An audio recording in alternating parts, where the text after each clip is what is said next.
What's up, Youthfull family? Gary here, back with another story. So this time, let's make sure we got notes and Bible. Got the hat. Let's go.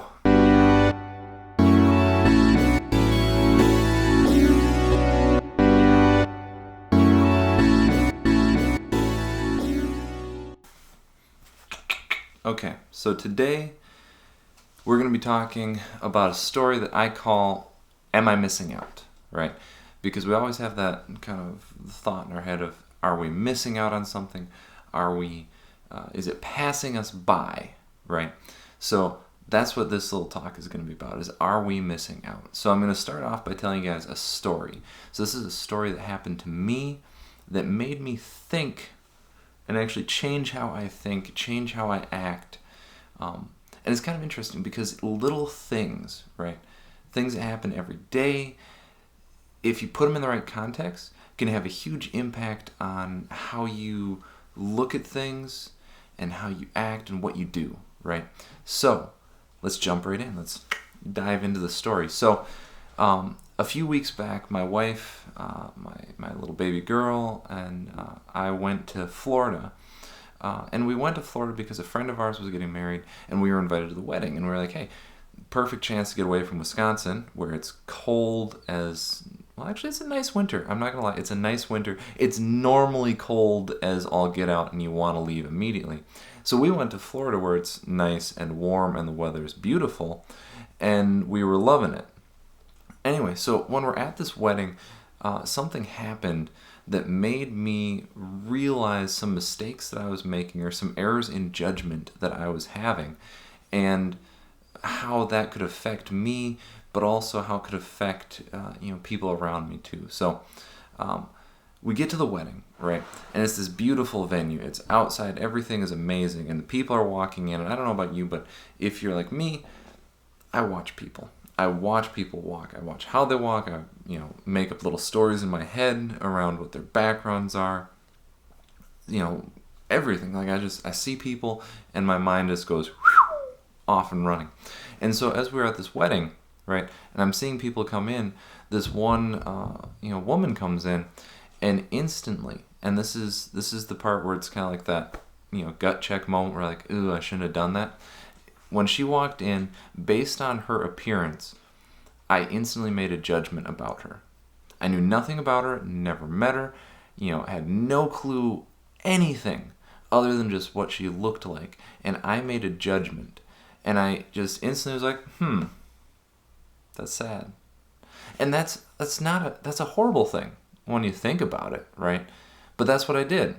And then I had that moment where I'm like, Gary, you shouldn't be judging people like that. You shouldn't be doing that. So in my head, I made a little switch, and I was like, you're right. And so I toned back my judgment, but my judgment was still there. Have you ever done that where you catch yourself making a mistake, but instead of actually completely fixing the problem, what you do is just tone the mistake down, where you make it less of a mistake, so that way you think you can get away with it. And basically that's what I did, right? And so we go through the rest of the night, right? And, the wedding was just beautiful, absolutely gorgeous. I mean, they had chandeliers from the trees. It was a golden hour. The sun was coming down perfectly. There were horses running in the background. That's the kind of wedding this was. And after the ceremony, we were at, they had a pool area, and they had, cocktails and hors d'oeuvres while you're waiting for the reception to start. And so as we're there waiting, I see this same woman come around, and she walked right past me. And instead of me trying to engage or interact with her in any way, trying to, get to know her, I just let her pass me by, right? I just let her, she walked by. I can be antisocial at times. Like I got a bubble. I got my personal space. I got my comfort zone. And I was like, I'm not going out of my comfort zone tonight. I'm just going to sit here. I'm going to enjoy my Sprite, and I'm going to just wait. And that's what I did. And so she walked me by. Fast forward then, right, to the reception. They've had the toast. They've had everything like that. And it's time for the dance, right? And I'm not much of a dancer. So, I do get out there. I move, but it's not pretty. But I do move, right? Comfort zone. That's what we do. Anyway, So it's, the dance is about to go on. Monique and I are off at a photo booth, and then something happens in the background that made me realize my error in judgment, right? So we're going to come back to that in a second. First, we're going to go back to the notes, though. So, kind of what I was getting out of that, this whole point of the story is getting at, is that we make snap judgments about people all the time. We make assumptions. Based on their appearance, based on their social status, based on what car they drive, what books they have, what phone they use, we categorize people, right? And so as we're thinking, though, as Christians, Jesus didn't really categorize people, right? I mean, he didn't care what category you were. He didn't care if you were a tax collector or a priest, right? He didn't care about your outward appearance. He cared about what was on the inside, the stuff that we can't see, right? And so that's when I had this story happen to me. I was like, am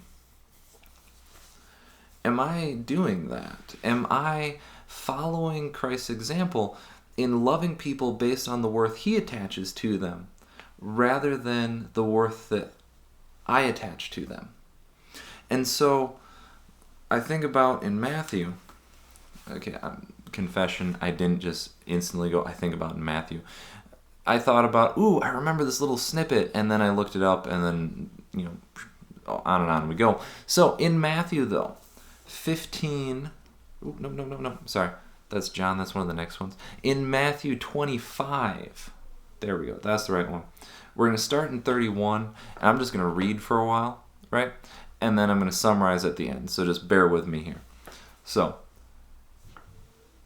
when he finally arrives, blazing in beauty, and all his angels with him, the Son of Man will take his place on his glorious throne. Then all the nations will be arranged before him, and he will sort the people out, much as a shepherd sorts out his sheep and goats, putting sheep to his right, goats to his left. And then the king will say to those on his right, "Enter, you who are blessed by my Father. Take what's coming to you in this kingdom. It's been ready for you since the world's foundation, and here's why. I was hungry and you fed me. I was thirsty and you gave me a drink. I was homeless, you gave me room. I was shivering, you gave me clothes. I was sick and you stopped for a visit. I was in prison and you came to see me." Then those sheep are going to say, "Master, what are you talking about? When did we ever see you hungry and feed you, thirsty and give you a drink? And when did we ever see you sick or in prison and come to you?" Then the king will say, "I'm telling the solemn truth. Whenever you did one of these things to someone overlooked or ignored, that was me. You did it to me." Right? So, when we judge people, right? When we make those snap decisions, when we pass people by because visually something wasn't appealing to us, are we passing Jesus by? Are we saying my judgment in this case, my wisdom is better than Christ's? Because based on their appearance, I don't see the value that they have. Versus Jesus saying, everyone has value. Everyone was valuable enough that he went to the cross for them. Because that's the thing that I have to remember every time, is that any person, whether it's, in a three-piece suit or just walking down the street, even if they were the only person alive, Jesus still would have gone to the cross for that one person, for that one interaction, for that one moment with them. And so when I pass somebody by, when I make judgments, what I'm in essence doing is saying my value, the value I attach to somebody is more important to me than the value that Christ attaches to them. And that was that thought kind of, it sobers you up, but then it also lifts you up. Because if you think about it, if I go with the value that Christ attaches to somebody, I don't have to trust my faulty judgment anymore. Because my judgment is way off in a lot of cases, right? So to get back to our story, right? We're at the dance at this point.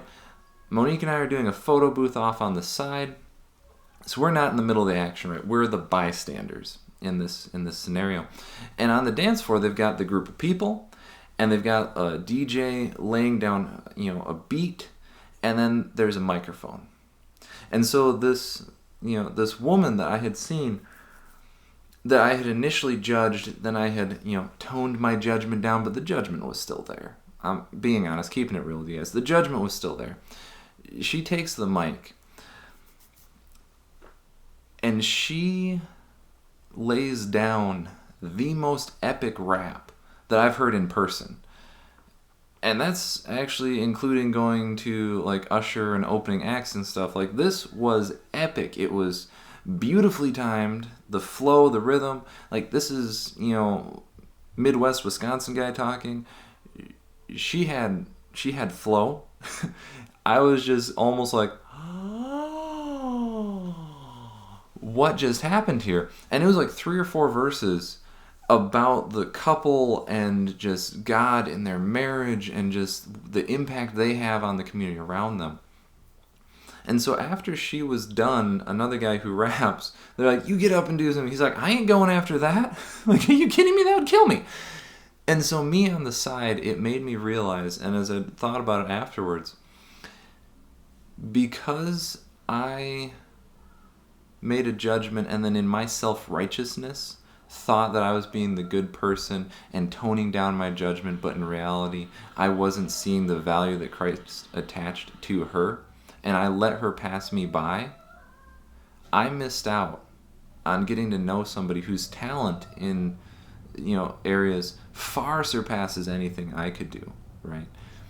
And so it made me think, how many times when we don't go outside of our little bubble, our little comfort zone, right, the space that makes us safe, do we pass by opportunities where, because we don't see the value that somebody has, but Christ did, and we choose our value associated to somebody as opposed to trusting Christ with the value he associates to them?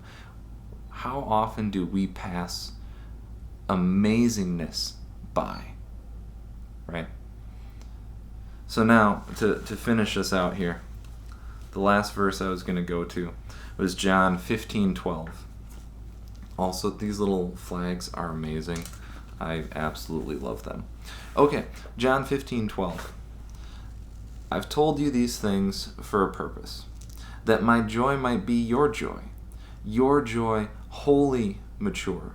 This is my command. Love one another the way I loved you. This is the very best way to love. Put your life on the line for your friends. You are my friends when you do things I command you. I'm no longer calling you servants, because servants don't understand what their master is thinking and planning. No, I've named you friends because I've let you in on everything I've heard from the Father.